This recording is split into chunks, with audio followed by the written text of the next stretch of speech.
Brad Pitt, Han Solo, you know, whatever floats your boat. Alright, welcome. Me llamo Eduardo, Eddie Black. Thank you for being here. I like this picture right here because, one, it is awesome. AT-4 is an awesome weapon. I got to put up an ambush with some AT-4s, but unfortunately the enemy didn't come through the kill zone, so I didn't get a chance to shoot them. But what is awesome about this picture is that us particularly, as you'll see later on, we get so focused on our actions or what we have to do that we don't think about what it does to the things and people around us. So while this weapon just shot out, look at all this brass. There's a big shockwave. This is a rocket. It is not like you see in the movies with no. It is a fast-moving rocket. You do not see these things like you do in the movies shooting toward you. You are not dodging them. I don't care who you are. But things around you are affected. When we're focused on what we're doing, things around you will be affected. So I like this picture. Plus he's blowing up something. That's just awesome. So I have to tell you who I am. Spent 5 years in the Marine Corps. Hoorah, Marines in here. I know there's one here. Hoorah, Marine Corps. Go Navy, beat Army. 10 years in a row, 11 years in a row now. So Marine Corps, 89 to 94, deployed to Desert Storm. Got out, went to college. After college, I joined the Army National Guard, deployed to Operation Rocket Freedom 2. I'm an infantry instructor for the RTI Regional Training Institute. So I teach soldiers how to go and find the enemy and kill them. I got this right here. This means the enemy shot at me. I shot back. I won. So I got that and a sticker. I worked with OHSU. We did with the psychiatric department a study on how to support military families and spouses and such. And man, there's a chair over there if you'd like. Did a study there trying to figure out what spouses, military spouses need, how best to support them. Got my degree in Portland State University in psychology and philosophy, so I can bore you to death in conversation. And this right here, Combat and Domestic Readjustment Education. That is a veterans PTSD, veteran combat, domestic violence, batterer intervention program based out of Oregon City. So cadreprogram.org is the thing. So we deal with veterans who have PTSD and are batterers, domestic violence, and we turn them around. So, stop. Hammer time. And I can't do that little dance, but before you get the cookie, I want to make something really clear. Bell has said, Staff Sergeant Black, I am not here with the Oregon National Guard. I'm not here from the Department of Defense, President Obama, Governor, whoever, anybody like that. I'm here for me. So nothing that I say is the official policy or memorandum or anything by any government entity. Believe you me, JAG officers are like just sweating bullets every time anybody in the military talks about anything. This is purely my stuff. This is not the express written permission of anybody. Okay, so if there's anything that I say that's offensive to anybody, it is me, Eddie, that offended you, not Oregon National Guard, United States Marine Corps, White House, Department of Defense, or anything like that. Okay? If it's anything that's really good, I got it from the state of Oregon, Department of Defense, the Pentagon, the Marine Corps, President Obama. So all the bad stuff, me. The good stuff, them. Also, reiterating what Bell said earlier about this being a safe place, I am going to try to offend you. I'm going to try to hurt your feelings. I'm going to try to put you in a bad place. Because you got to understand where I'm coming from. And the only way to understand is to feel it. So it may be some difficult areas for some people in here. So, saying that, if you need to get up and leave, it's because you had to go to the bathroom. That's what I tell people all the time. We all had to go to the bathroom. I've had 60 cups of coffee this morning. So I may have to go in a second. Alright, I'll see you in 5 minutes. So if you have to leave, I'm not going to stop talking, not going to create an awkward pause, just go about your business and it'll be good, okay? And if I really do have to stop, somebody give me this. This is ceasefire on the range. And I will cease fire. This, women in combat. Women, right now they're instituting some different changes with women going into combat arms and infantry and things like that. Still in that transition phase, and there's still a lot of fighting going on about that within the military. It's crazy. It's 2013 and we're still having this fight. But while women can't be infantry or so, women are still wearing body armor, still shooting 50 cals. Yes, women are shooting machine guns in Baghdad, or before we withdrew. Women are actually in the combat zone. They are still shooting at the women. They're going down MSRs, main supply routes. In fact, they're preferred targets over than me. I was infantry, and the enemy, I could not pick a fight. We would drive in places we weren't supposed to be, play a country music, which, I don't know, that will get anybody ready to fight, over loudspeakers, and we could not get a fight because they knew we were infantry and we're loaded for bear, as they say. We're just looking for a fight, so they wouldn't mess with us. But a non-infantry unit drive down that area, the enemy was all over it. They're like, oh yeah. They're not looking for a fight, they're looking for something else. So women are probably getting a lot more combat than I got. Women are in combat. They're kicking butt, they're taking names, they deserve all the respect that we get. When you see a male and female walk to the VA or so, it's common for a lot of people to look at the male and go, hey, welcome, and assume that she is a spouse. It's quite possible that she is the veteran and he's the spouse.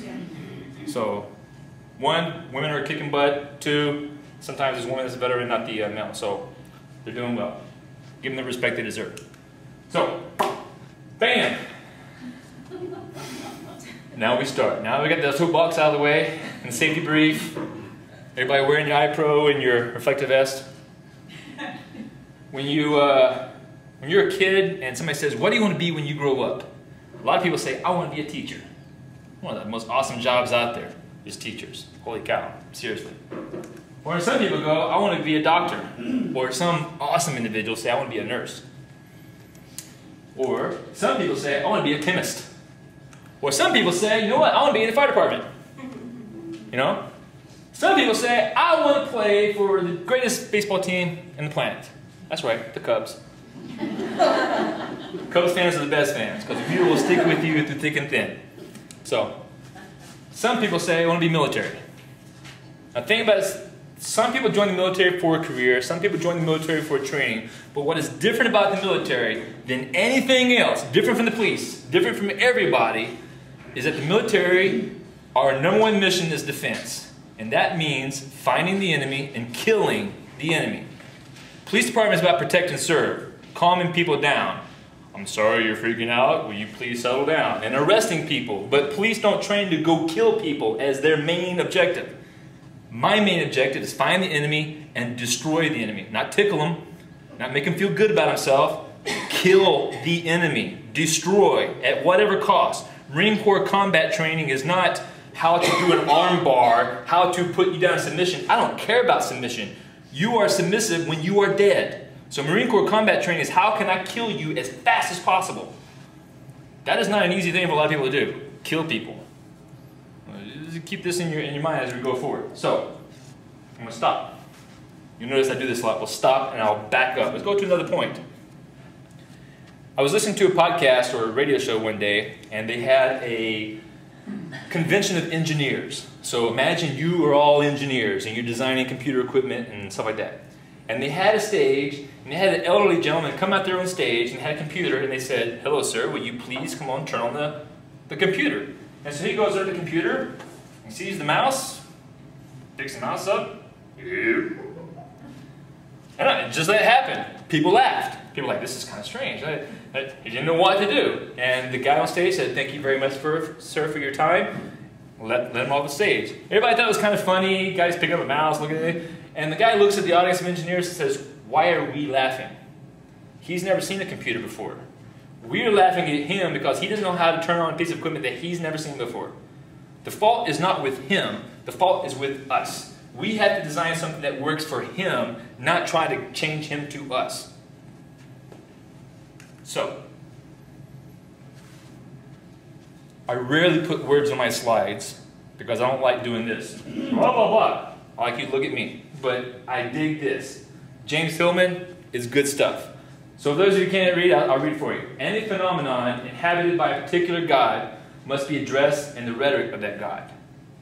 What is our god? Ares, god of war.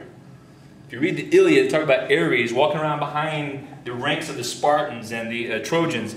Blood-soaked, gore-stained Ares, walking behind the warriors and stealing them with battle lust just to go forward and stab something, kill, rip it to pieces. Have you been there? Do you know what that feels like? I usually ask this question. Who has been in a bar fight for fun? Anybody? 1, 2. I ask this question a lot, and a lot of times, military? Military. It's usually 99% of the people are like military. And civilians are like, why would you get in a fight for fun? I've even gone to bars and I'm like, hey, let's go outside and fight. And the guy's like, I didn't do anything. Who are you? I'm like, it's not personal. Come on, let's go fight. Think about the old man at the computer. You got to talk to us in our lingo. We got a whole world here. So, why do we not like psychologists? We don't like psychology because it's voodoo. It's all about fluffy bunnies and hugs. That's psychology. Fluffy bunnies and hugs. And that's a cute little rabbit. I don't know about you, but... Right? And why do we not like psychologists?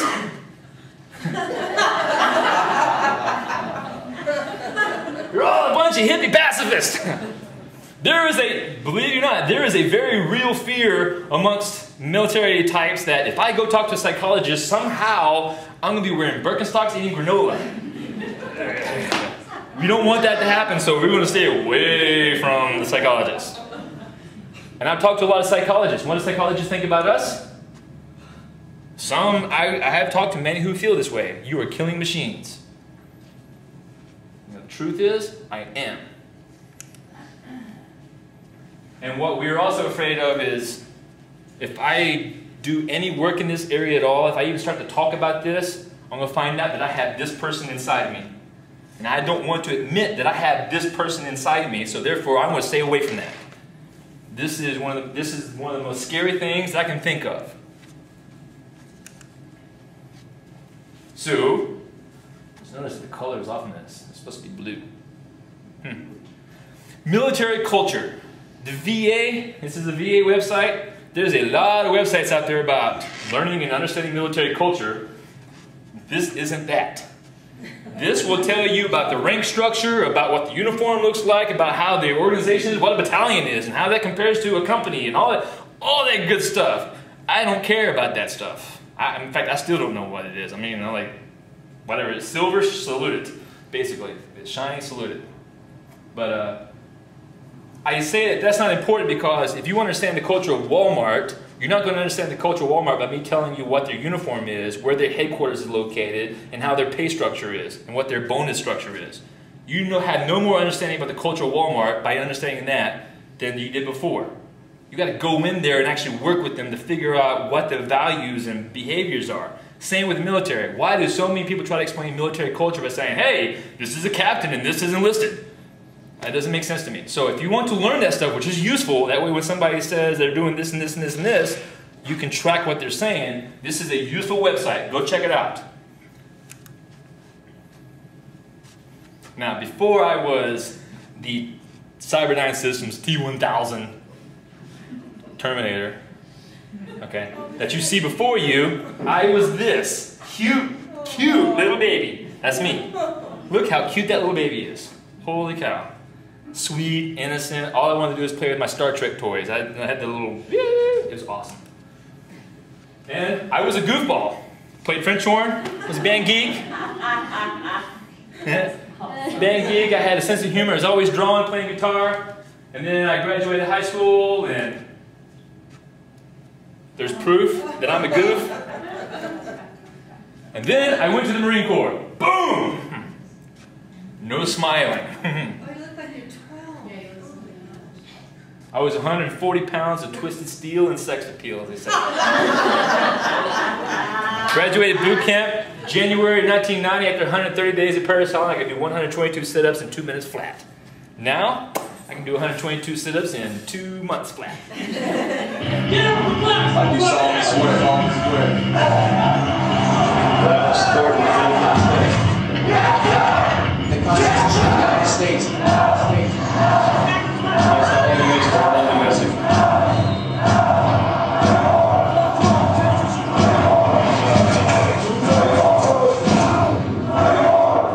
Hoorah! Huh? Yeah. Paris Island. The land that God forgot, as they say. So you take people from all over the country, and you were raised in a hippie home where everything is, you know, we hug each other, and you were raised in a home where we don't hug unless you put somebody in a chokehold. A friend of mine saw me and my sister talking to each other, and is like, do you and your sister love each other? And I was like, yeah, we love each other. Well, you're always ribbing at each other. I'm like, well, that's just how we say I love you in my family. Not that person's family. It's like, hey, I love you. But we don't do that. So different values, different beliefs, different everything. And you bring them all together in boot camp, and then we train them to have the same values, the same everything. And these are just some of them. I'm not going to go over those, but I mean, some of these things. We had to be on the same page. The best way to think about the military is not as a job, but think of us as our own ethnic group. We have our own tradition, we have our own language, we have our own history. You approach us like an ethnic group instead of a job, you are one step closer to understanding the military. You're married to this piece, this weapon of iron, wood, and you will be faithful. Hard hit! Prepare to mount.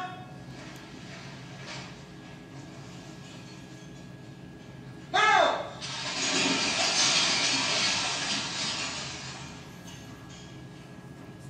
Hard hit!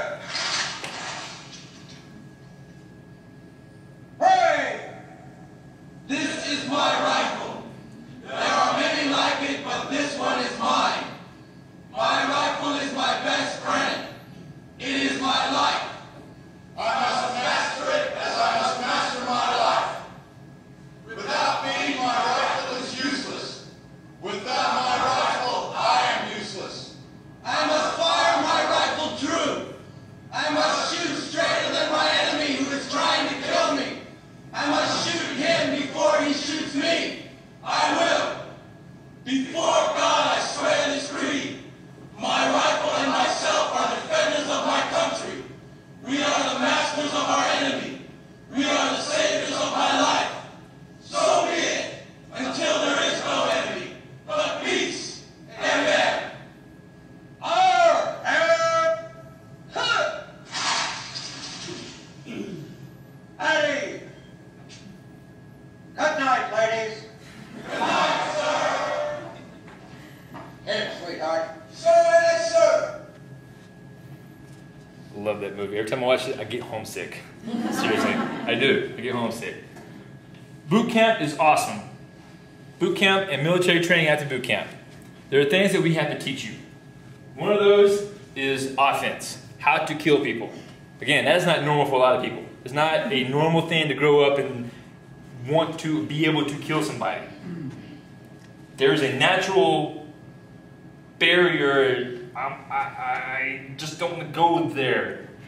It's to you. That's a technical term. All right? But you get there, you start to feel sick at yourself. You start to be pulled back. There's a reluctance to really hurting somebody. And that barrier, that line, if I'm any good at what I'm doing in training soldiers, I've taken that line away. Once you shoot at somebody, that first time, yeah, the second time is easy. It is not a big deal to shoot at anybody.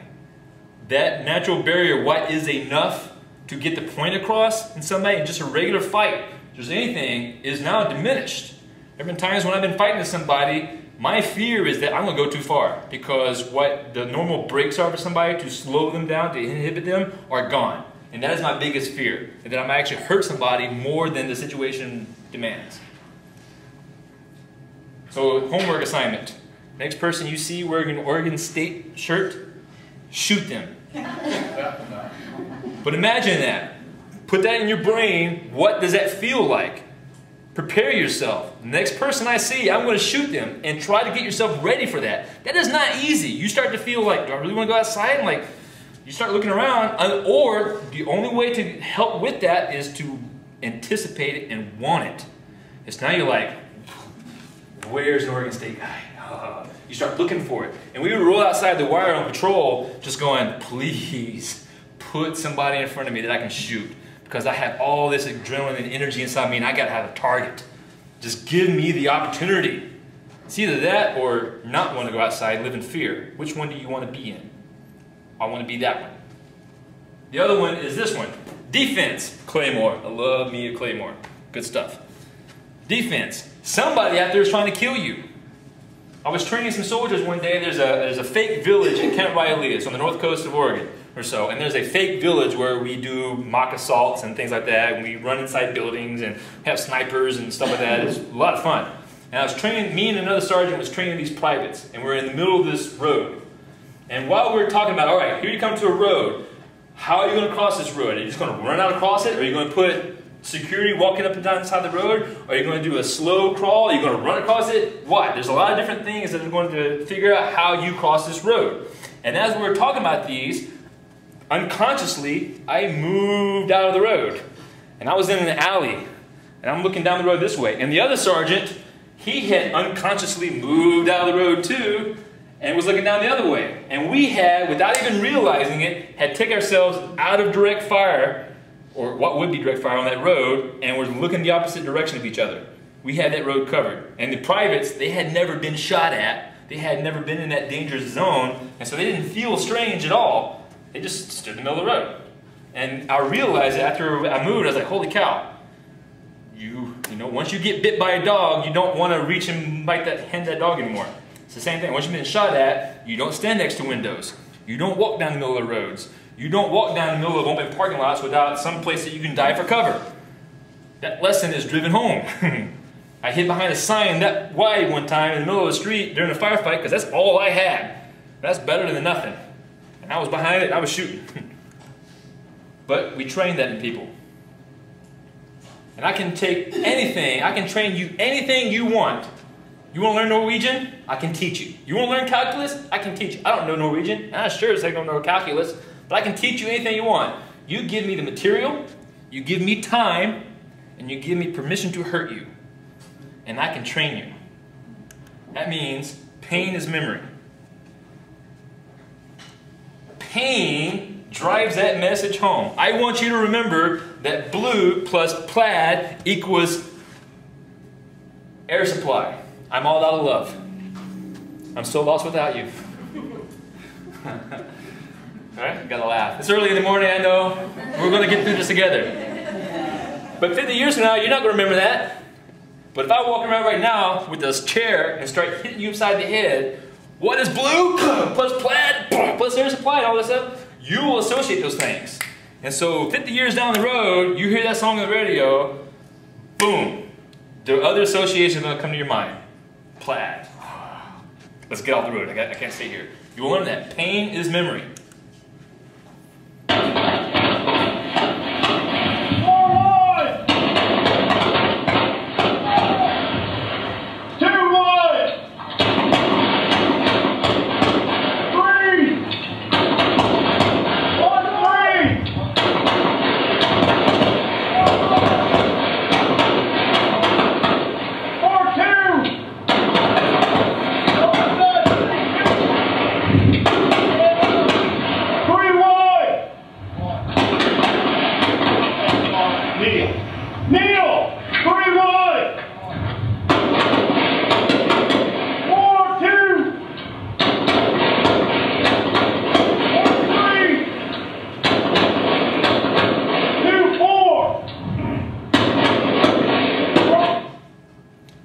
So that's good training that we do nowadays in the Army and such. A couple things going on there. So back up a little bit. Basic rifle marksmanship. There's a lot of things you got to keep in your mind.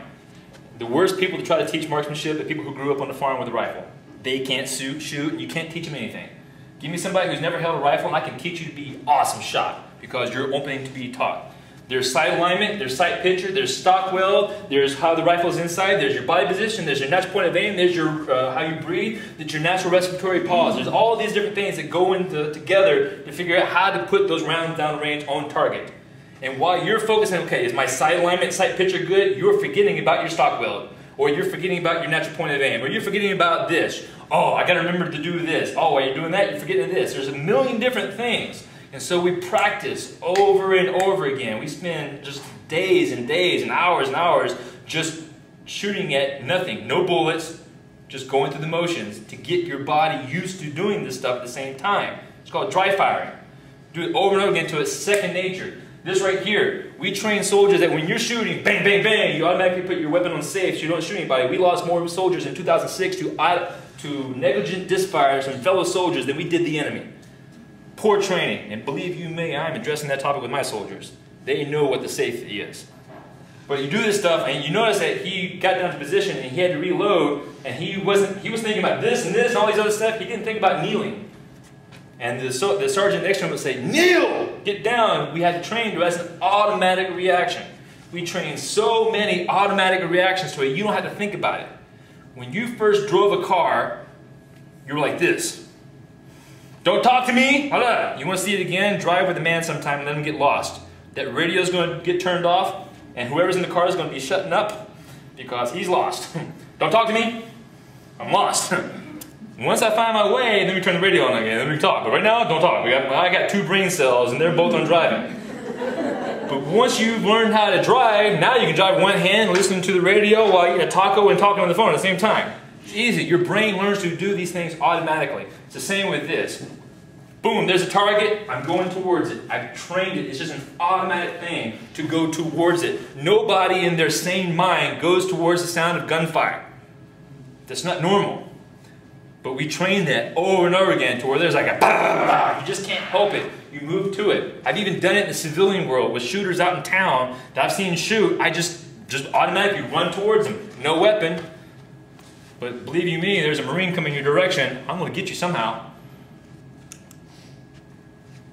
So the military, we have a lot of different values, and like the Army has leadership, loyalty, duty, respect, that sort of thing. And the Navy, what's the Navy? Commitment, loyalty, courage. Hoorah! You know the Marine Corps 13 leadership traits? Justice, judgment, decisiveness, integrity, decision, or whatever. Tie buckle. JJ did tie buckle. The point there is that these sorts of things are mission statements that officers somewhere have dreamed up and they put on the board. This is our values. Honor, country, that sort of thing. Nobody learns their values based on something that's posted on a wall in a break room or on a bumper sticker. General Gray, the Commandant of the Marine Corps back in the late 80s or so, used to have every Marine have to carry the core values card in their pocket. It was an inspectable item. I can't even tell you what those core values were. We don't have a clue. Anybody knows what your mission statement at your company is?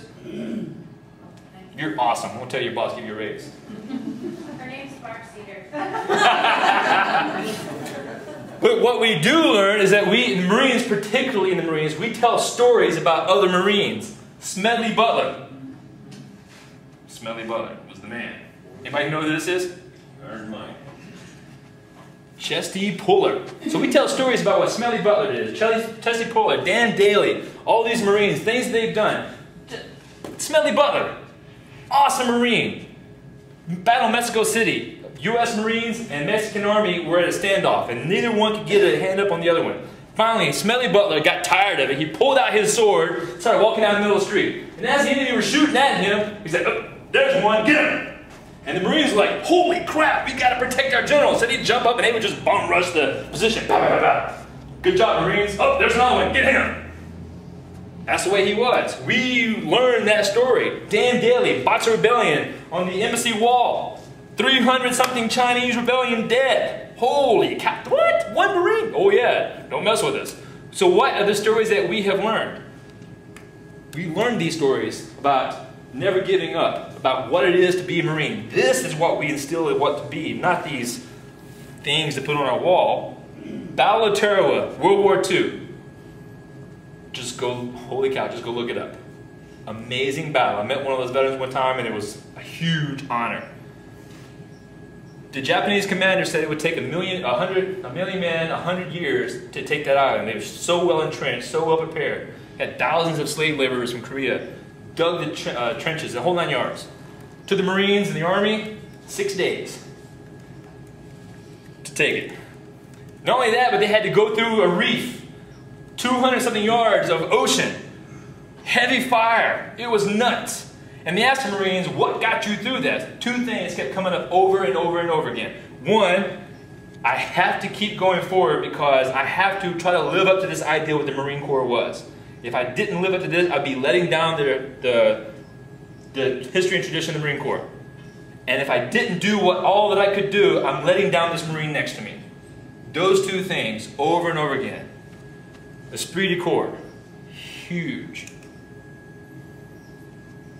Never, ever, ever quit.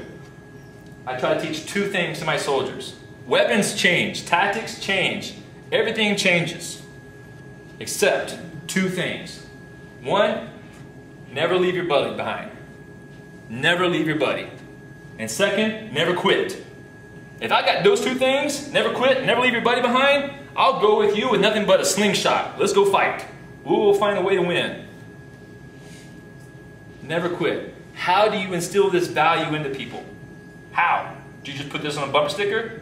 I train people like this. I'll take away whatever tool you're using, and then if you start to quit, I will punish the heck out of you. I will ridicule you. I will berate you. I will embarrass you. Whatever I can to make this worse than quitting. And if you are not quitting, I will support you. I will like, hey, look how awesome he is. And so positive and negative rewards on this. And then when you get used to that, I will take this away from you. And when you get used to this, I will throw zombies in at you. You know, you're like, oh my gosh, I have no radio, no weapons, and now there's zombies. What could go wrong? You know what? Justin Bieber's playing over the speakers. Oh my God. Stop it! You want to quit, don't you? Yes, Justin Bieber, no. Once you get used to it, I throw something else at you until this becomes who you are. You cannot quit. And this is a lesson that we've learned well. Purpose is worth. What is your purpose? It's not what you are, like you are a good person. It's what can you do. You are what you do. I'm a great person, but I don't have a job. I'm not in school. I'm not present with my wife. I can't be with my kids. I have no worth. None. Zero, zip, nada, because I have no, what is my purpose? I can't do anything. I have no worth. So, back to my story. I keep doing this live, circular route here. 9/11 happened. I joined the National Guard. National Guard, because the Marines don't have infantry reserve in the state, so I joined the Army National Guard here because they have infantry reserve because I wanted to shoot people. True story. So I deployed with Alpha Company. Great group of guys here. Down in Baghdad, we had a lot of fun. Holy cow, that was a good time there. And we did a lot of good stuff. I mean, I felt that a lot of what I did there mattered. I really did. And these little toys here, throwaway broken toys. I mean, those Burger King toys you get, we would get those sent to us from friends and family back here. And these kids would just love it. They just love seeing those soldiers around. Because we had chocolate or soccer balls or pencil and paper. When's the last time you see a kid just get excited about pencil and paper? These kids would just go crazy for pencil and paper. So every day we go out and we see all these kids and families that we just, you know, we're awesome people. We're Americans. We love people. And then you can see what bad stuff amongst all these good people that we've dealt with, that we've worked with, we've helped build a soccer field for, or something. And all of a sudden you see this. This is a car bomb. This is way away. It's like, I don't know, good ways away. The guy's deep in a crater. The car bomb guy here accidentally hit another car by mistake and set it off there. He didn't get to his target. And this is one of those uncomfortable moments because some of those little black things are body parts. This Haifa Street, right outside the green zone, there's a big old sign that said, no coalition forces, go down Haifa Street. Well, again, get that stuff for nothing. So where do we go? Haifa Street. We'd dismount, we'd walk around. Come on, what you got? But somewhere here, there's a guy that not only has a gun to shoot you, but he has an explosive, an IED. So yeah, talking about the pucker factor, it is up there. Find this guy. Funny thing is, when you come back to Portland, there's not a whole lot of difference when you're walking down the streets in Portland. There's like stuff to look everywhere. Right? This, a mile away, I think it's a mile away, either a mile away or 1,000 meters. A mile away is going to be an explosion. We blew up a cache of explosives that we found in place. And you'll see the shock wave race across the desert. It's awesome.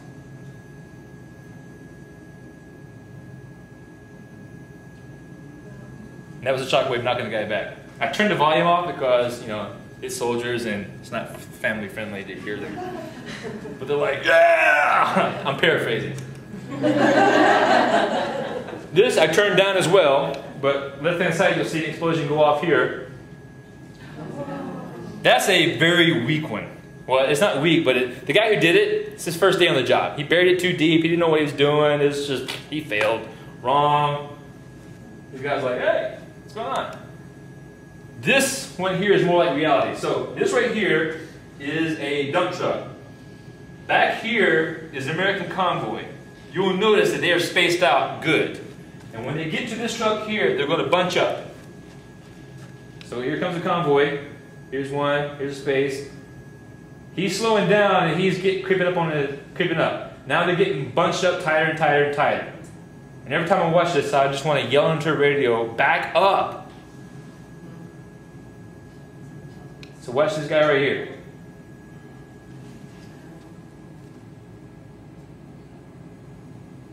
Do you feel that? Feel your body right now? Yeah. Are you on edge?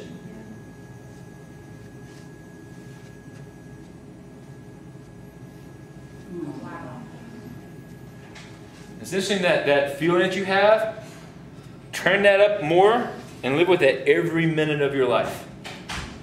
And now, forget that you're feeling that way. Forget what normal feels like. That's your new normal, and you don't know that you feel abnormal. So we like doing what we can for people, and then fighting in a war zone does this. And this is a 17-year-old kid that panicked and came into my firefight. This is my Humvee, and he panicked. Fight, flight, or freeze, and he froze. And his foot went on the gas pedal, and his car came straight at us. Must be a car bomb. Hand and arm signals and warning shots did not work. He got faster to us, and we had to shoot him. That took me 2 years to deal with that. Thank you, Bell, for being there for me. So we get asked this question a lot. Did you kill anybody? Yes, I did. It took me 2 years to get over it. I do not mind killing the bad guy. I will kill the bad guy and go to Starbucks later on and tweet about it. You have a good day. Believe you me. But people like the 17-year-old kid rips me apart. For years, I could not even talk about it. So we come home. We are do a demob ceremony. Da-da-da! Where's the nearest bar? A lot of good times. And we have this myth that it's going to be this romanticized change from war. You know, while you're over there, like, I'm going to have the best steak in the world. Me and my girl are going to take a motorcycle trip across Europe, and I'm going to write the book, and I'm going to do this and this and this. And everything, every day is going to be a blessed event. And you come back here, and that first day is just like that. And the second day is like that. And the third day, before you know it, 6 months down the road, you're kind of in a rut. And like, how did life, which meant so much, so every day over there, it was so precious, how did it get to be this? Meaning nothing. What's going on? And then so now you're like, well, my back is hurting, or my ears are still ringing, or my vision is shot. What are those spots? Holy cow. I mean, all kinds of this stuff. And you go to the VA and try to, don't get me wrong, I love the VA. Darla Darville up in Portland, I mean, I love Darla. She can have my kidney anytime she wants. There's some people that really do care a lot about the VA. But you go to the VA and you can't get anything done because you got to fill out this form and that form and this form and that form. In triplicate. Oh, you lost that form, sorry. You got to resubmit it. Or you go to the university and they say, hey, we just knocked out your financial aid because you didn't have this form. What do you mean I have to have this form? When I first used my GI Bill at the Marine Corps, it was like you walked in and say, hey, I'm a veteran. Hey, you are? Cool, welcome. Here's your, boom, GI Bill. I go to war again, I come back, I'm like, hey, I'm a veteran. Hey, fill out this NOBI, fill out this thing, make sure you do out this thing, go to this form right here, take out this online class to make sure, blah, blah, blah, blah, blah, fill out this form, bring it here every quarter with this signature from this advisor, and a career plan, and bring it back to this person, and then you can get maybe your financial aid. Oh yeah, I forgot to tell you that we canceled it the half month, you only get it the next month, and then to get that one, you got to submit another form. Yes, that is all true, and there have been times where I laid down my bed going, I'm never going to graduate. That has happened. Just want to give up. So a lot of soldiers have learned, or veterans rather, have learned that they go to places and they just like, I just want to get my benefits. I just want to get my back hurt or fixed. I just want to get this. I just want to not live on the street anymore. I just want to get a job. I just want to this and this and this. Keep calm, follow the rules, but what is really more important is that rules are more important than you are. That is a lesson that we have learned, beaten over the head with. We are not as important as your rules, period. I'll challenge you to find me any organization out there that disagrees with this. VA, state, federal, anybody. This rules are more important than you. I'm calling you out. So, let's back up. Sidestep. Ta-da! I do a lot of tangoing going on. So, comic books. Everything I learned about in life, I didn't learn in school, I learned in comic books. Spider-Man, Silver Surfer, good stuff. This right here was common in a lot of comic books back in the 80s. The gist of it, without having to read all this, skinny guy's at the beach with a girl. Muscle guy kicks sand in his face. He can't do anything about it because he's a skinny guy. So he gets angry, comes back, works out, gets bigger. And he goes back to the guy at the beach. There is no conflict resolution. There's no, hey, let's figure out how to share the beach together. There's no like, how are you feeling? Oh, no. It is all about, bam, punch you in the face. And because he is able to punch this other guy in the face, because he's able to perpetuate violence, because he's able to stand up and beat something up, now he is a man. Until then, he is a little boy. You are a man. You've done great things. You've done awesome stuff. You went and fought for your country. You come back, go to Starbucks, let somebody stand in front of the line and look at you and go, get out of my way. Doesn't matter what you have done, you have to reprove your manhood, your masculinity to this person. And if you don't, you lost it. Hand over your man card. Every waking moment. How about that? Now everybody's like, what about women? Women are not treated fairly in the military. Women don't get the respect they deserve in the military. So women in the military have to be this times 2. You could be twice the man that I gotta be taken half as serious. There are women right now who went to ranger school. Do you think that those women who tried to go to ranger school recently were scrutinized like crazy? That every little thing that they tried to do was put under a microscope? And oh, you came in last, guess what? We're going to punish the heck out of you. You came in first, oh, you swim better, we're going to punish the heck out of you. Oh yeah. This is huge for us. This is a lesson that we have learned before we even went into the military, is this lesson. The military, take this and crank it up to 11.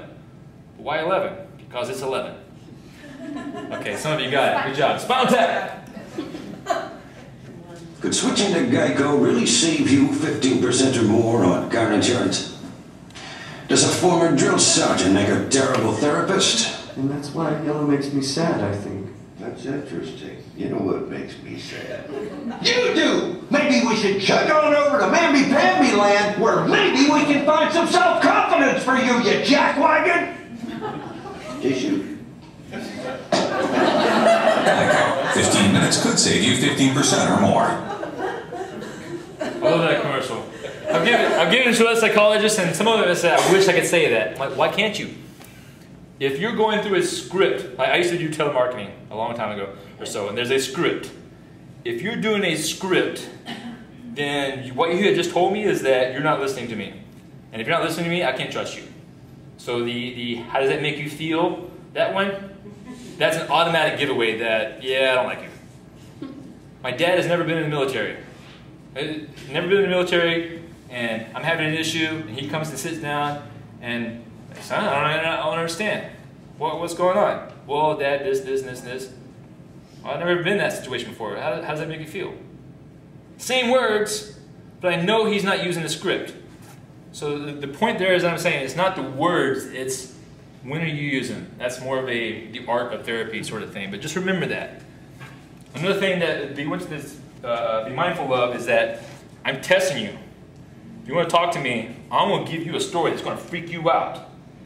And if you're trying to hide that it freaks you out, you're not telling me, whoa, that freaks me out. If you're not doing that, but you're trying to like pretend that you're brave or whatever it is, or stoic, I can read that. Micro expressions. Go look it up. I know that you're pulling my leg because the enemy doesn't wear uniforms.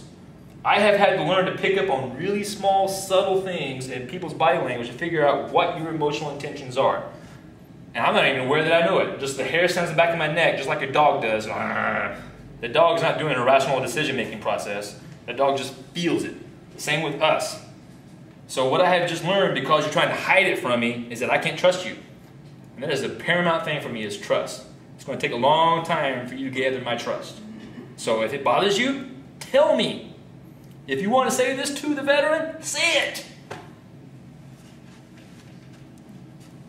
Anybody notice how you were feeling when you're looking at that? Like, yeah, yellow makes me sad. Get some self-confidence. You jackwagon. Okay, well, this. If you've been to the VA, you have seen this. I can't tell you how much I hate this. I don't know a single veteran. I have not talked to a single, if you're a veteran and you like this, please let me know. I have not talked to a single veteran that likes this, that feels anything positive at all for this. What does this say? Let me rewrite what this says. It is okay for you to be a whiny give-up person. It's okay. Give up. The world is hard. That's exactly what it says. That's what I read it for. Remember all that indoctrination, that cultural indoctrination that we go, never quit, never surrender, always be for their buddy. All of a sudden you're saying it's okay to ask for help. It's okay to phone it in. It's okay just to say, you know what, it's too hard.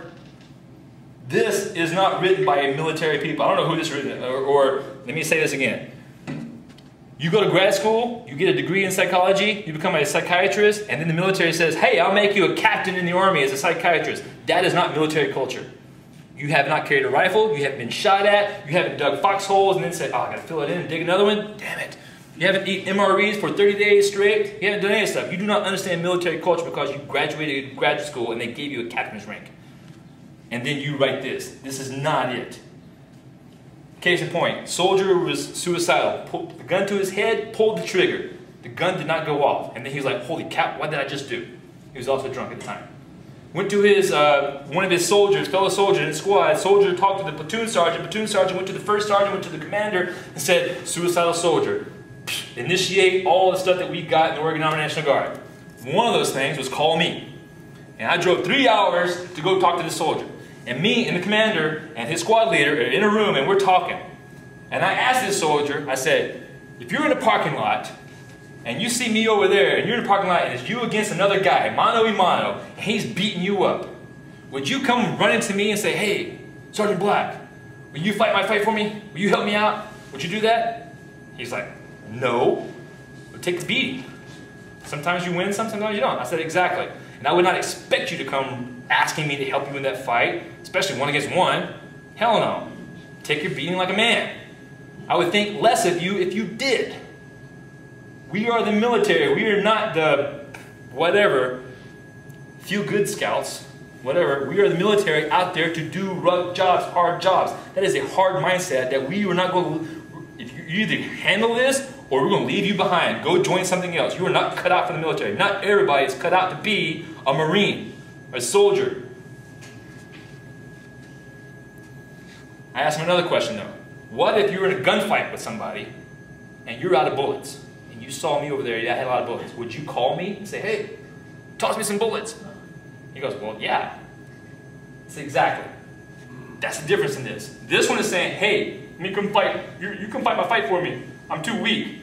Whereas the other way, the better way that resonates with us is what resources are out there for me. So I cannot do this fight for you. I cannot get off the couch in the morning and go find a job. I cannot go to my VA appointment. I cannot sit and talk to my girlfriend when things are difficult. I cannot do all that stuff for you. You have to do that. But if you need help getting to the VA, if you need help writing your resume, if you need something like that, these are resources. I have those resources for you. You call me and I got them for you, but you got to do the work. This is not it. That resonated with him. But this, I don't know anybody who likes this. Now, officially out there, I'm pushing this because it's part of my job. Take scars away. I got the bumper sticker. There it is. But I'm telling you how I feel. And this is not the Oregon National Guard, Department of Defense, or anybody like that, okay? Don't give me a joke here.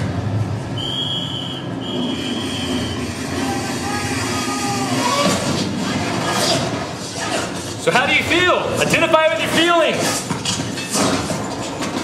Those are human beings that you just gotta ask them, lean on your shoulder, cry about it. It's okay to feel soft. Identify with your feelings.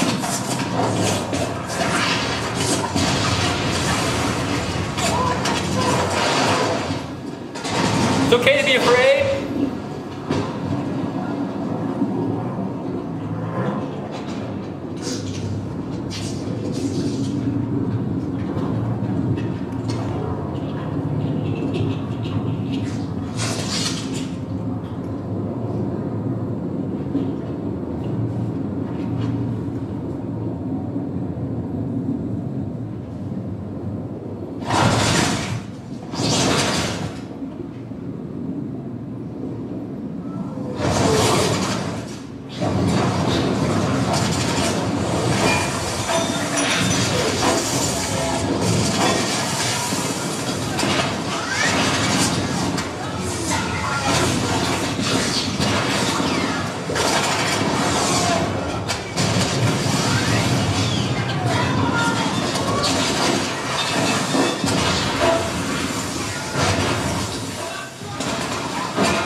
Look inside your body right now. How do you feel looking at this picture? I have shown this picture to veterans. I've had a Marine one time say, get off that page. I cannot look at this. That is unsad. These two images, this in the slide before, they contradict each other. You can't have this in the earlier one. In the middle of a firefight is not the time to have an emotional breakdown or to feel anything. You just got to move forward. Sometimes anger is what gets you through it. You can't be a human and go through that environment. And if I've done my job well, I have turned you into Cyberdyne Systems T1000. Find the enemy, kill it any way you can. And when I was on that street in Baghdad and they were shooting at me, all I wanted with every fiber of my being, I just wanted was to keep going forward and find out whoever was shooting at me. I wanted to get to them. I wanted to rip their intestines out through their nostrils. And if you would have put a busload of children in front of me, I would have gone through that bus to get to the target. That's all I wanted. I was just filled with that blood rage. And that is a really dark spot to be. Once you know what that feels like, it's like, whoa. And this. So how do we have both of these in our society? How do we allow this? What is the answer? It's not an easy one. The answer actually is with the slide where it says it's courageous to seek help.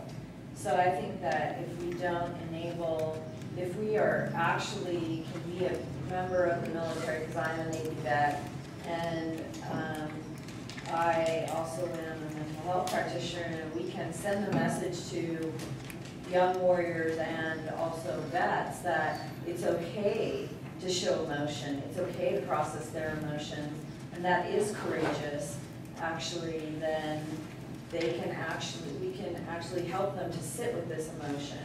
And, you know, I think it is courageous. I know that sometimes we look at those kinds of things like the little magnets or the things where they talk about suicide, and it does sound corny, but I think it is courageous. And I think that the military doesn't see it that way because then it's, you know, pain, that it's, you know, pain is weakness leaving the body and all this kind of stuff. But only for the Army. Marines don't have weakness. Right, exactly. But I think that's bullshit. So no, it's true. Marines don't have weakness.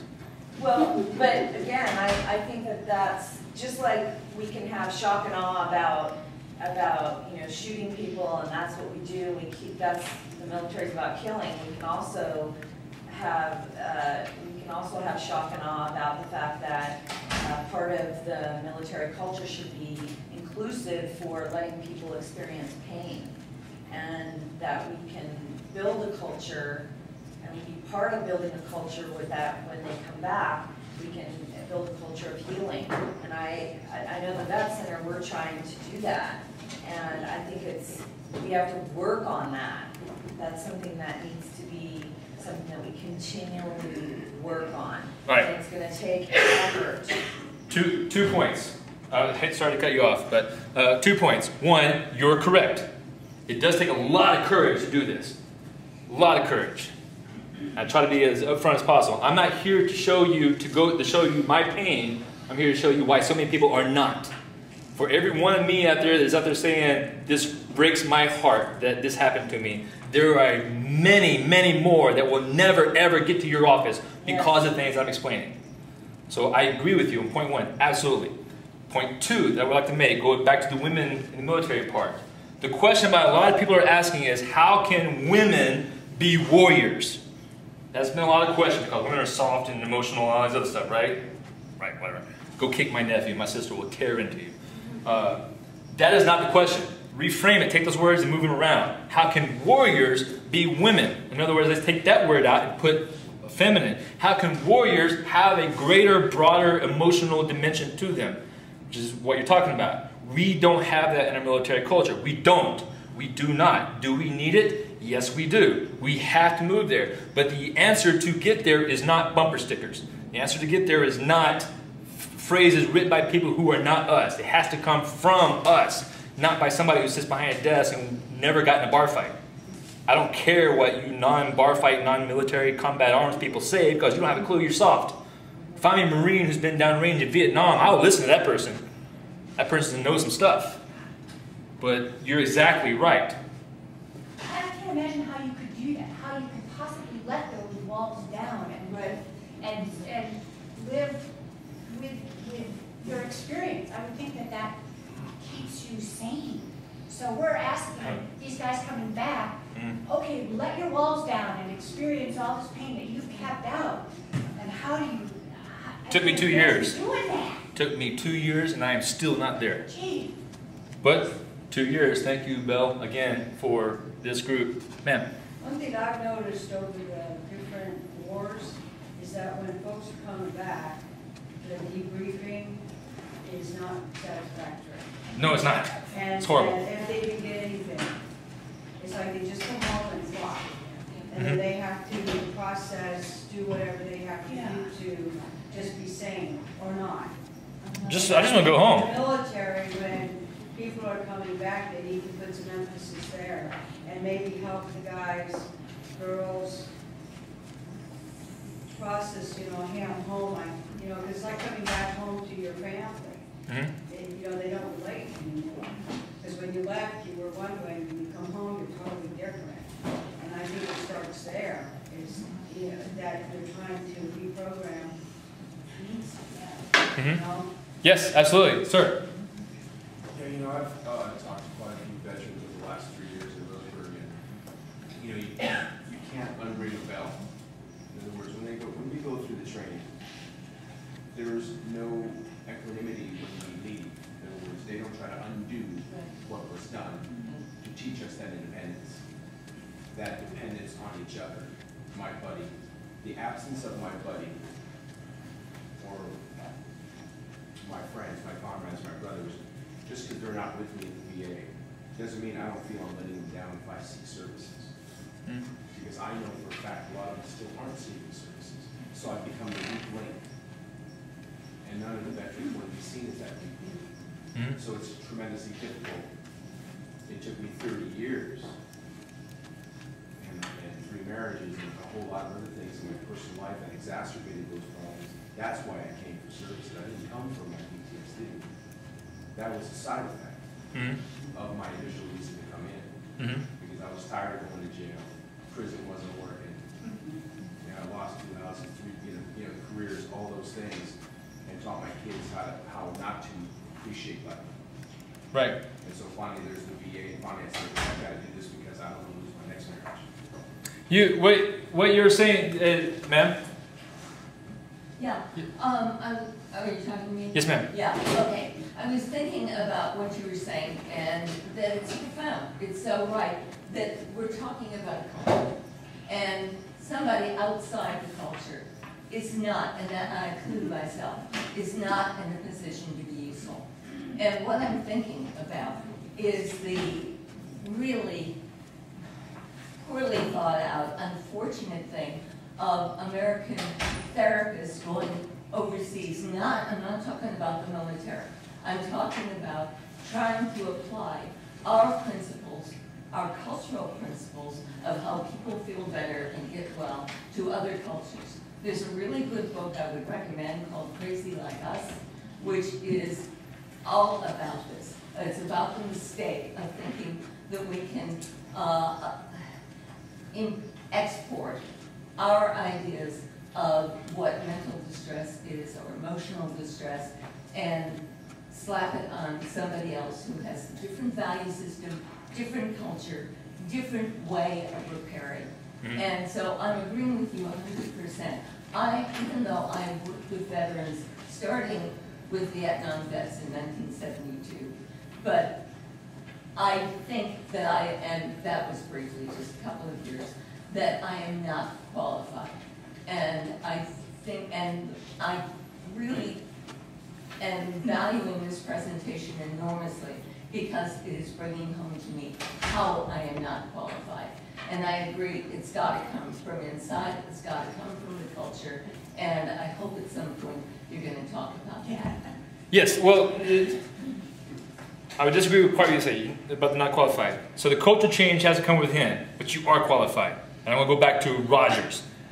You show me unconditional regard for me, that speaks volumes. I know my dad loves me, he never wore the uniform. Why can't I talk to my dad, even though he never wore the uniform? So I don't know you from Adam, but it's just going to take that time to get that feeling to you. So yes, you are called. Anybody with a heart. I know I do that. Yes, and that's I've been doing it for a great many that's years. all you need. But I also respect the difference in culture. Yes, ma'am. And the ways that I can't be part of it. Right. And can't understand it. Well, again, so right. So my therapist was not military. That I used for 2 years. She was not military, and many times she would say, "Oh, you were a," can I say it? You were an asshole. She would say it, and then sometimes she would say, "Let's just sit with that emotion for a while." And you know, she'd all it, but she was present with me. It took me a while to trust her, but after a while, I did trust her. Never wore the uniform. A lot of people think that you don't have to wear the uniform. And going back to the cultural thing. Our culture outside the military, our basic culture in America is very masculine. You just show no emotion. Your little boy falls down, he starts crying, you get up, knock it out, rub some dirt in it. That is just our masculine culture in America or so. It's just the same thing. The boy cries, hug the little boy. Why are we not hugging little boys? But that's just our culture. But we want it. So going back to what is normal, I'm saying what's normal. I'm not saying what should be. So a case in point is I was doing infantry lane training on the coast, which is we were going to go through here and get ambushed and prepare and go, hey, we did this and this right, wrong, whatever. It's just a planning thing. And while we were waiting, we was 15 minutes waiting or so for our turn, we kind of like hung out for a while. And the usual stuff happened, which means these two guys started smoking. This guy started playing hacky sack. This guy, snap time. This guy here started eating. These guys started, this is before iPhones, so they started pulling up pictures. The conversation was about NASCAR, shooting, and women. And not women like their brains. Very objectifying. And the way they talked about the girlfriends, the way they talked about the wives, were the same manner. Objectifying, sexually charged language. Our normal culture. I'm not saying this is right, I'm saying this is the way it is. This is the reality.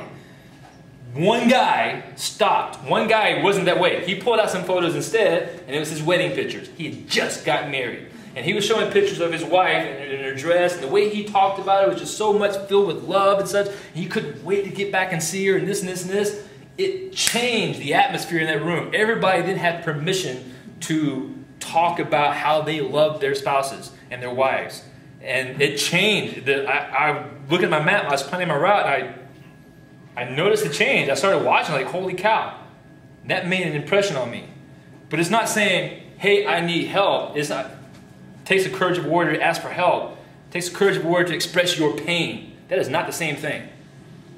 Those are different. You will not find many of us saying, oh, my back is killing me on a 20-mile rucksack march. Well, you will. We gripe and bitch. But it's not the same thing. I'd be damned if you're going to get me off that rucksack march. I'm going to wake up in the hospital. I'm not going to quit. So that's not, it takes a courage of a warrior to express your pain and your hurt. That's not the same thing to say, ask for help, which is in our language is, I can't do this, you do it for me. That's our cultural thing. So the Army loves acronyms. Battle Mind is an old program. If you just go Google Battle Mind, B-A-T-T-L-E-M-E-I-N-D, M-O-U-S-E. So, Mickey Mouse. So basically, everything over here, you've had to learn your behaviors in theater that served you well. In other words, I was a ball of dynamite just waiting for a target. You ever hear 6-word autobiographies? Write up your life in 6 words exactly, no more, no less. It's a positive psychology thing. So my 6 words, I am an arrow without a target. It has positive and negative connotations to it. And to me, that fits. That's fitted perfectly for a while. I am an arrow without a target. So I am targeted aggression. Please give me something I can unleash hellfire and brimstone on. I just want a target.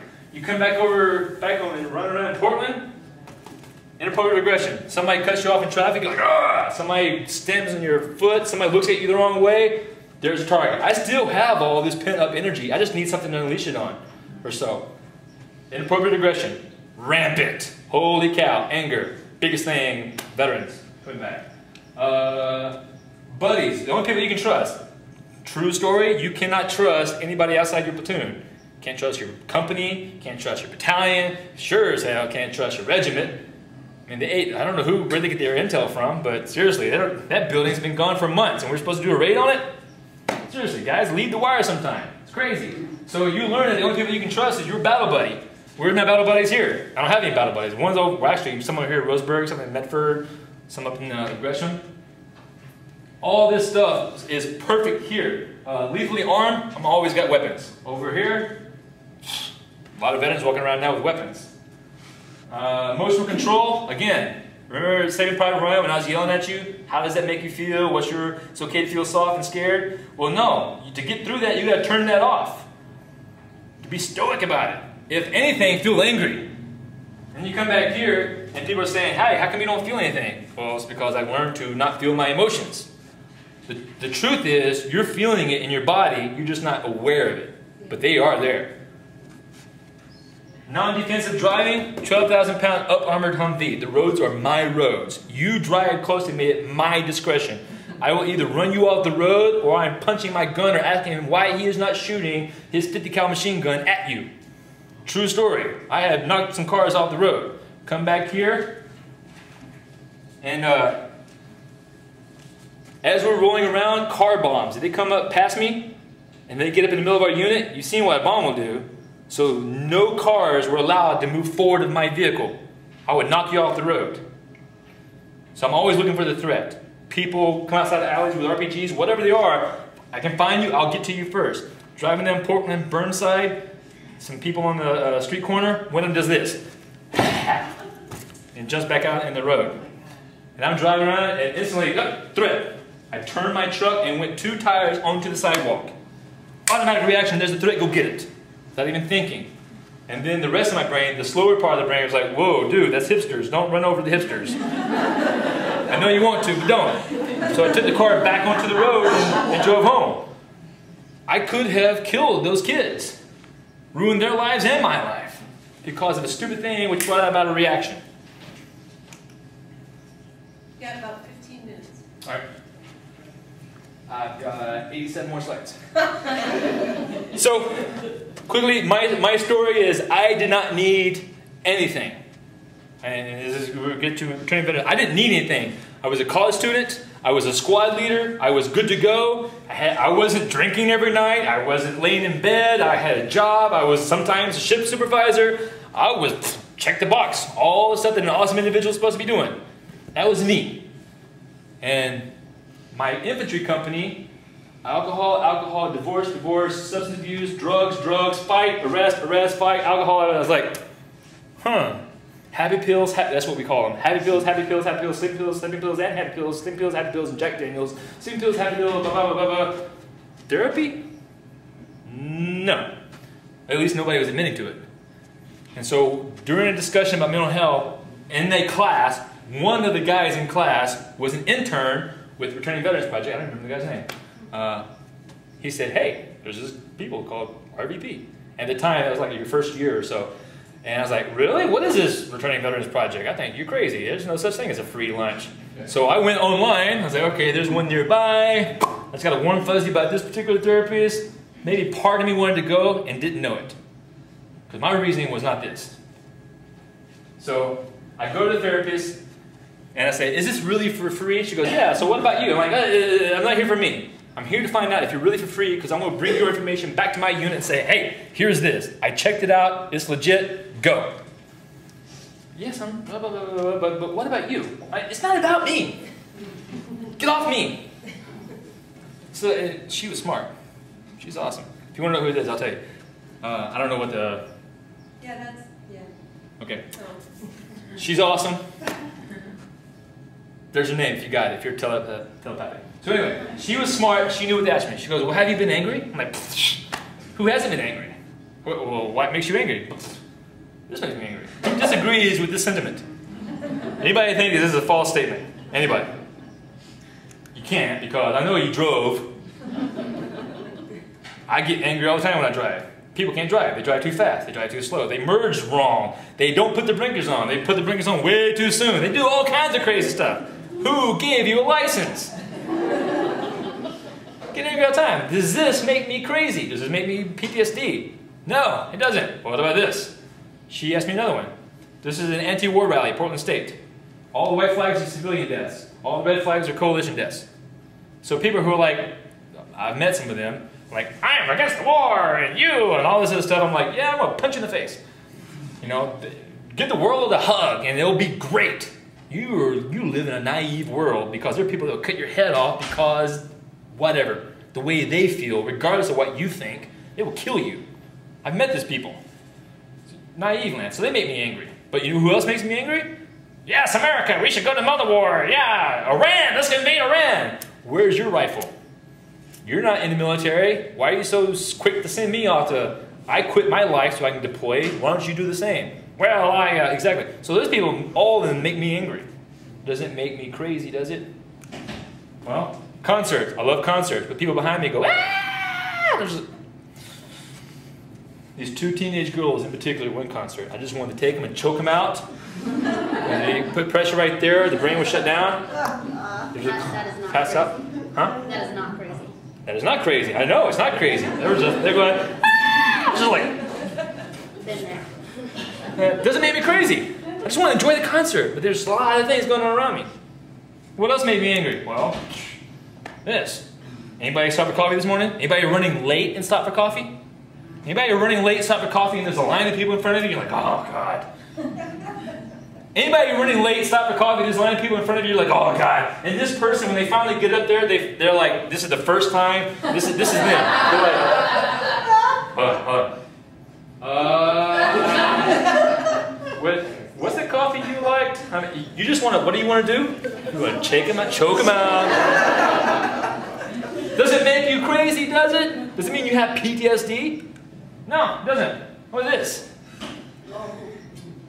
I'm an NCO, which means I'm always doing what we call on-the-spot corrections. When I see something that's wrong, I'm like, hey, set that straight. Do this, do that. I'm correcting people's poor behavior all the time. That's what NCOs do, and we do it good. What is she doing wrong? She's pushing a baby. We just saw earlier, people can't drive.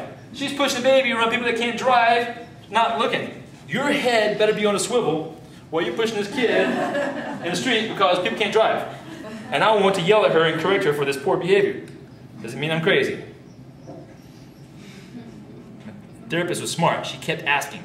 She kept asking more and more. Give me another example. Give me another one. Give me another one. I got to this one. One time I was at Costco. And I was with my significant other. And she was doing the shopping, which means my job was this. Which means I had no agenda. She was doing the shopping. My job was go, yeah, okay. That was it. The little lady pushing a little cart. She crosses the thing. Here to get a soup out. Doesn't look at me. Doesn't say excuse me. Doesn't say hi or anything. Just cuts in front of me. And instantly, boom, I was filled with fury, anger. I wanted to take her and just pound her into the wall. That's what I felt like. Seriously, just suddenly, boom.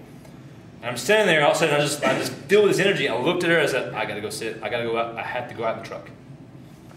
Whoa, where did this come from? I can't be in here right now. I'm angry. I've got to go in the truck. Take your time. I left. Therapist goes, so, it's been about an hour. You want to come back next week? Yeah, I can do. So I went 2 years. Sometimes I went once a week, sometimes twice a week. And then towards the end, it got to be once a month, once every 2 months, once every 3 months. Till it got to be just like, hey, haven't seen you in a couple months. How things going? Oh yeah, the cup's doing this, blah, blah, blah, blah, blah. Okay. Out. And then just quit going. Awesome work. But for a while, we did a lot of depth work. There was a lot of tissues using that room, believe you me. But I was also going to college at the time, and I was an honor student before, and I come back, and it was just like this. My master made me this collar. He is a good and smart master, and he made me this collar so that I may talk. Squirrel!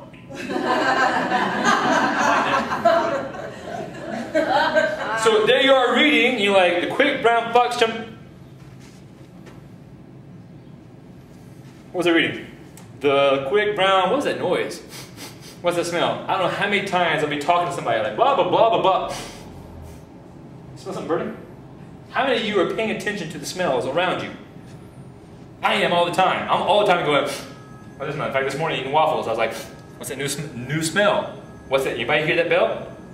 All the time I'm like, oh, you hear the alarm 6 blocks down, and civilians around me are like, No, I didn't even notice the smell, the change in temperature, the anything. I'm always looking for what's different because that different may be the thing that saves my life, realizing it before it kills me.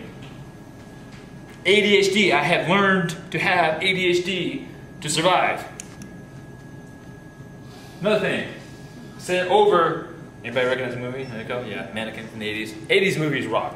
So, said that in the middle of a firefight or whatever, it's not the time to have emotions. Emotions will get you killed. You come back here and somebody holds your hand and it's just like holding Mannequin's hand. You don't feel anything. Girlfriend rubs up against you, you're like, it's on TV. Don't feel anything. There's no emotional reaction. There's nothing. You're dead. How does that make them feel? Horrible. Makes them feel unloved, anything.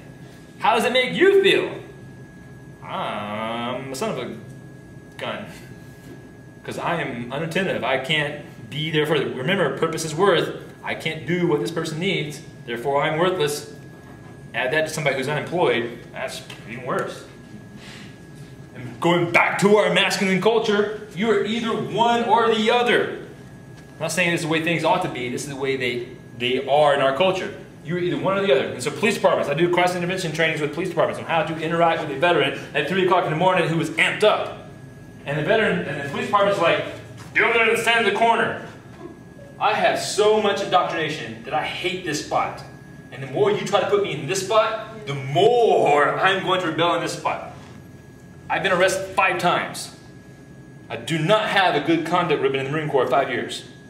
I've had weapons pointed at me. I've had multiple police officers and guard dogs at me, to which I don't care. How many of you guys? I will take the whole room on. Will I win? No. But it is not part of my thinking process about whether I'm going to win. The only thing that is important to me is that I do not back down. That is what is important. Is that smart? No. Is that sane? No. But that is part of our culture. Do not, under any circumstance, back down. Either or. Once police departments understand this, then you can deal with me a little bit better. But no, that'll get you in trouble. So a typical case for soldiers, reintegration team for 2 years that I dealt with, they're lower rank, they're typically younger. Kids, can't stand to hear the kids screaming and crying. Well, that's normal. That's supposed to be that way. So you can go, hey, why are you yelling so I can fix it? But now everything is on edge. All our nerves are raw now. So no intimacy with our spouses, don't have a job. Humvees and traffic are terrible. We're drinking a lot. We're trying to pick fights because fights are fun. We got to let out aggression somewhere. We can't communicate with anybody. We feel isolated alone. You know how many veterans I've talked to about PTSD and depression and stuff like that, and every single one of them has said, you mean I'm not the only one that feels this? Everyone has said that. I'm like, no, man. I was the same way. You were? Really? I thought I was the only one. Everyone says that. Fireworks, no fun. And a lot of other substances are used. And people say, I wish things were like they were before. Well, that's an easy way. I don't. Because what I did before mattered. I helped people in Iraq that needed help. And plus, friends that I know died while we were doing a good mission. I don't want things to be before because in my feeling that cheapens it. That takes away their sacrifice. I can't wish for things to be before. And every time somebody says, I wish things were what they were before, no, that's not who we are.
Stuff about culture and all the problems it is. But don't leave here thinking that, man, you military types are a bunch of jerks. We can be. But I am incredibly biased. I believe that we are the best and the brightest our country's got. And I was at a coffee shop in Cottage Grove a year and a half ago or so, and I was in uniform, and this little lady looked at me and she goes, I feel safer. I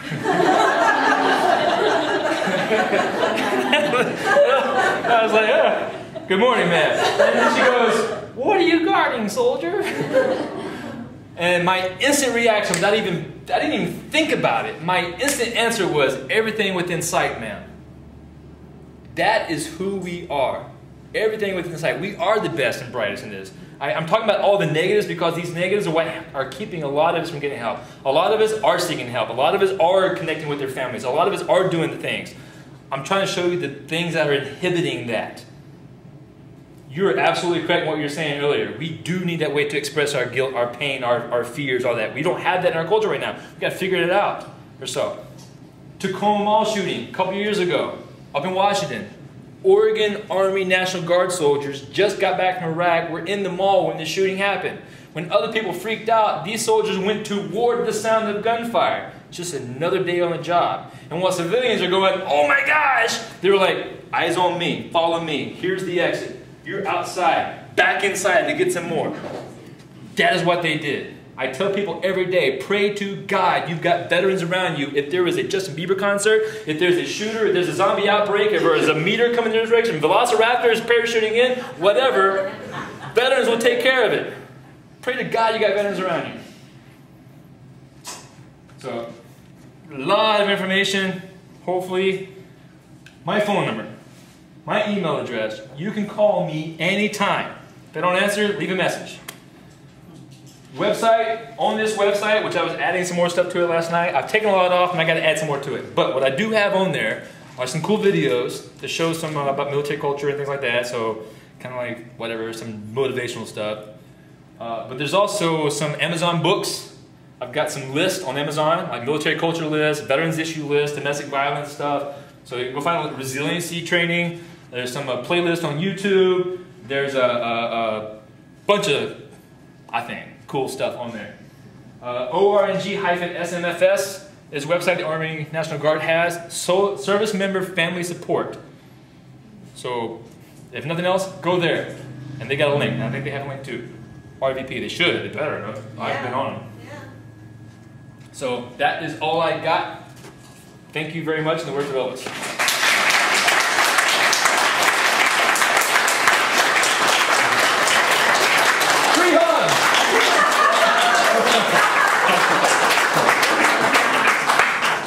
Okay, so we'll take a break. There is only one seat in each bathroom. So. But there's a lot of